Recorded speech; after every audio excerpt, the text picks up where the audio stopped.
Hi all, നമുക്കിന്ന് variety ആയി ഒരു പഴംപൊരി പൊരിച്ചാലോ. ഒരു 3 പഴം എടുക്കുക, അത് റൗണ്ടാക്കി കട്ടാക്കാം. എന്നിട്ട് ഒരു ബൗൾ എടുത്ത് 2 സ്പൂൺ മൈദപ്പൊടി, 2 മുട്ട, 1 ടേബിൾ സ്പൂൺ വാനില എസൻസ്, കുറച്ച് ഉപ്പ്, 4 ടേബിൾ സ്പൂൺ പഞ്ചസാര, കുറച്ച് വെള്ളം എല്ലാം കൂടി മിക്സ് ചെയ്യാം.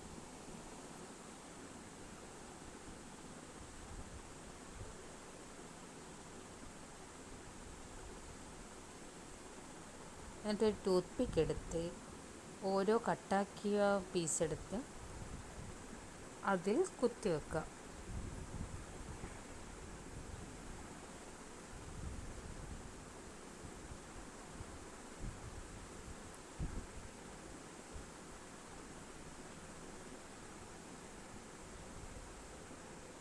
എന്നിട്ട് നമ്മൾ ആക്കി വെച്ച ബാറ്ററിൽ 2 വശവും മുക്കി വെച്ച് തിളച്ച എണ്ണയിലിട്ട് തിരിച്ചും മറിച്ചും എടുത്ത് ഫ്രൈ ചെയ്തെടുക്കാം.